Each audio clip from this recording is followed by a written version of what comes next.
Hi, you're grown, but you think you're grown. On that journey of self-discovery. Out here trying to adult out here. You feel me? Times is hard. Things may not look the best. But all in all,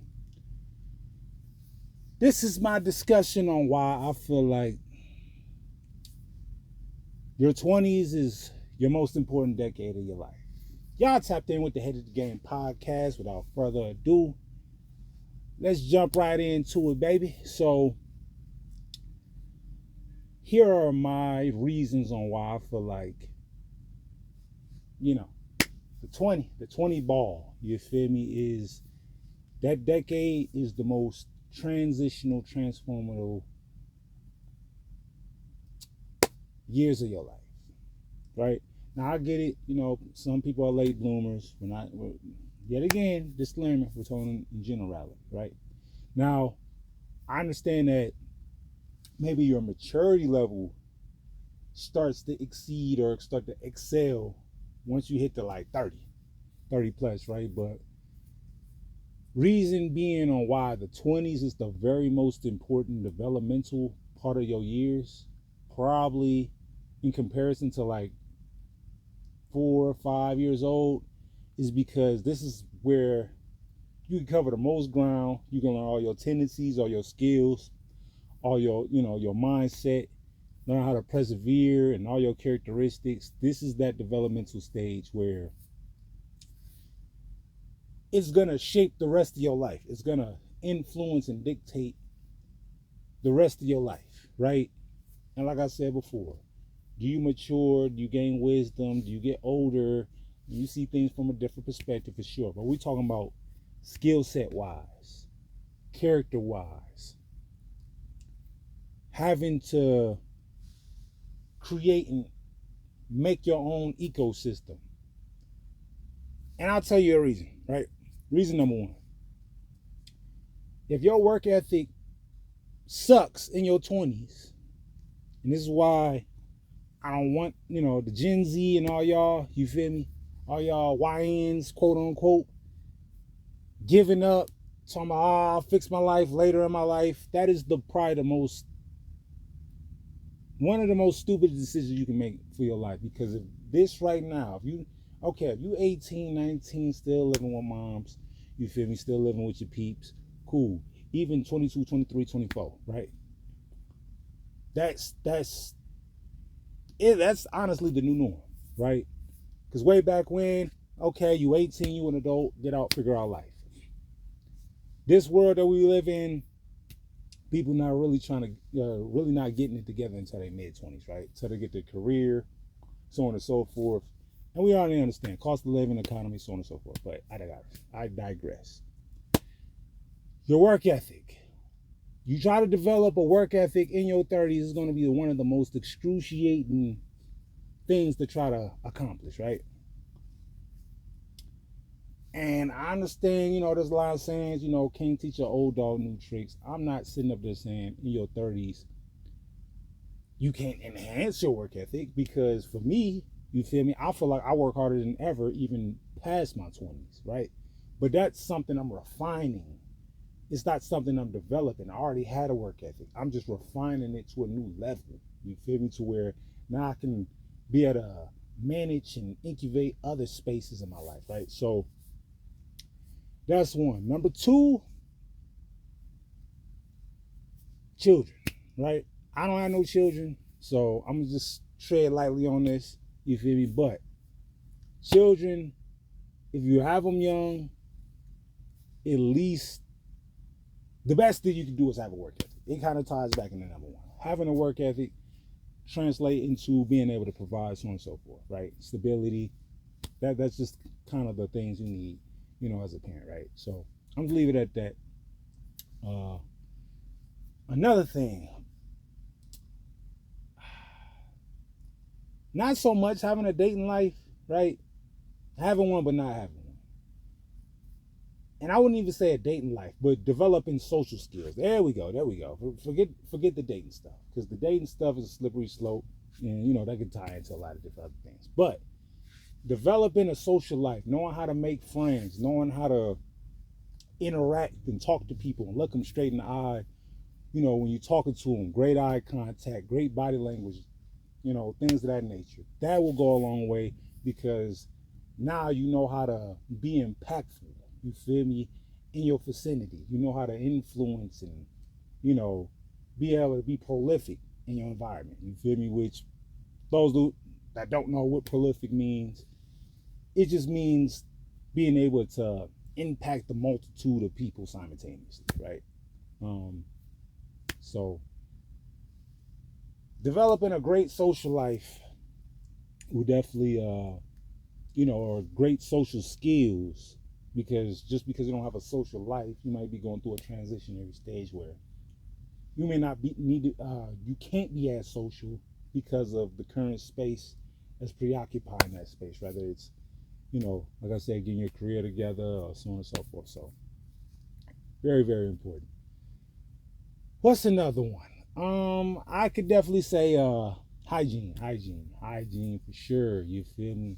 Gotta be on top of your hygiene. Gotta know how to wash your ass, man. Gotta know how to wash your ass. Clean your clothes, clean your environment. I'll be transparent with y'all. I was a late bloomer on this. You feel me?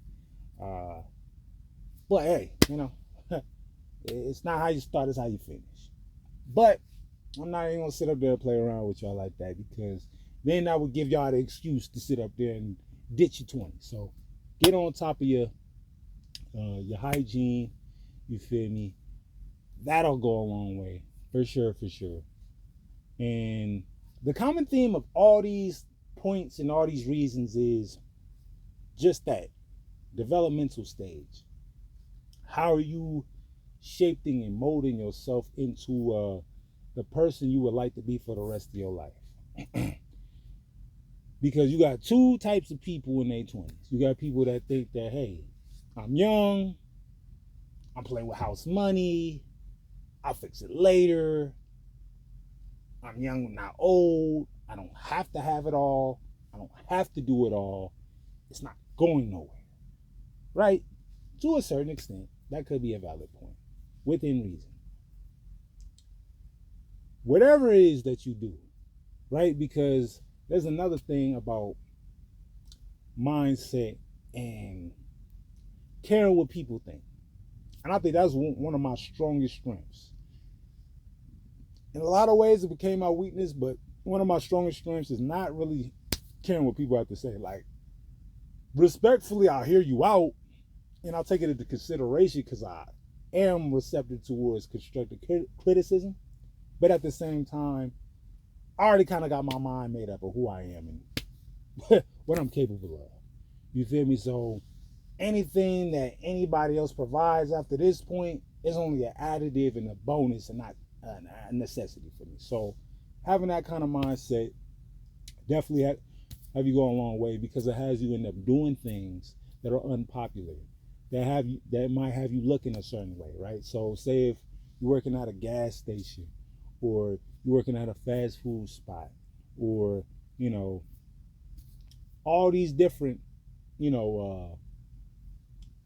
gonna just call it for what it is, unskilled labor. But I don't like that term, because you do have to have skills to do some of these jobs, like McDonald's and Burger King and things like that.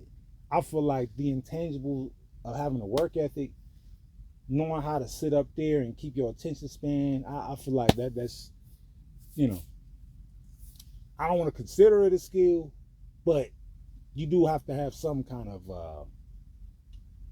work ethic, I would say. But with that being said, the mindset of not caring what people think will definitely have you go a long way, just because you're keeping everything in context and you're making sure that you're not allowing anybody to change your narrative. You feel me? So I could just say, don't quit. Don't quit on yourself, man. Give yourself a chance. Give yourself a chance to win. I know it's messed up. I know things ain't looking good. I know things is challenging and people You know, we live in a society where being a victim, you know, now there are certain victims, but I'm not talking about that, right? I'm talking about the victim culture where anybody is self-inflicting victimhood on themselves as if they're a target, right? They're targeted, so then it gives them the out to have an excuse to not elevate or meet up to the challenge, right? Because you're now internalizing your circumstance as if somebody got it out for you, right? But what do you do? What do you do in this cold world, right? This cold, unforgiving world where regardless of what goes on, the world gonna keep spinning. Right? So when you have your opportunity to seize your moment, don't you think twice, because nobody's gonna care about what it shoulda, coulda, if this went right or that went wrong. At the end of the day, you know, it takes a special kind of person to love you like that, right? To sit up there and just love you for your potential. Hey, you're getting there. Give you a pat on the back. I see you doing your thing. You'll get there. Some people just not gonna leave room for that. They're gonna be like, hey, holla at me when you get there. I'll meet you at the top. That's most people mentality. I'll meet you at the top, right? But it just depends on your crescendo, because your pinnacle, you feel me, could be higher than the people that criticize. But you'll never know unless you get there. But that also goes to another point, which is not to take nothing, not to take nothing for granted, but not to do what you need to do for all the wrong reasons. So I'll just leave it at that. And I do want y'all to think about, you know, like regarding being in your 20s and stuff like that. Like, yeah, enjoy yourself. You feel me? Enjoy yourself, because you're only young once, for sure. So don't leave nothing on the table. I ain't sitting up there saying don't do nothing out of reason. You feel me? You know, if you're youthful, be young. But also plan for the future. Leave 10%. You feel me? 20% of your life dedicated, and you're contributing towards the later years in your life, because you're definitely going to pat yourself on the back and be like, I appreciate what I set aside for me, because I knew this day was coming, right? You know, I knew this day was coming. Well, not to say you know that, but if you get that day, you're prepared. And that's the point. That's the last point I'm gonna leave off regarding your 20s. You feel me? I feel like your 20s is the developmental stage, but also the preparation stage. Because this is where if you work on your credit, you work on your career, you stop smoking and drinking. You feel me? Now I know y'all want to be in the mix. I know y'all want to sit up there and be in the mix. So if I was to sit up there and tell the young people not to be young, that'd be crazy, right? Because we all was young once, believe it or not, right? But preparing and having that preparation and setting aside your future, you feel me, it would be in your best interest. And that's why I sit up there and say, stop the vices. Or if you indulge in vices in moderation, usually, and I'll tell you from a person that's out of their 20s, if your vices follow you into your 30s, you will be feeling like you're behind in life. That would, people having them midlife crises, that's a real life thing, because now you're sitting up there really, that's that introspective, reflective time of your life where you're looking back, talking about, I'm still relatively young, but I'm not young as what I used to be. Where did all that time go? Because When you're in your 20s, you're not conscientious and inclined about time because you're trying to get away from when you were in school. You feel me? When you was in school, you feel me? You was in a different program. Now you're out of school and you an adult. You want to sit up there. You want to beat your chest. You want to get out there and flex your, your adult muscles. But when responsibility got to kick in, that's why I sit up there and say, like, if you're in a place where you're distracted and so on and so forth, work on 2%, 1%, 5% every day, preparing for that next phase of your life. That's all I got to say about this subject. You feel me? Prepare, and this is why, if y'all got any thoughts, comments, leave them below. Aside from that, thanks for watching the video. Like the video, subscribe to the channel. I'm going to catch you on the next one.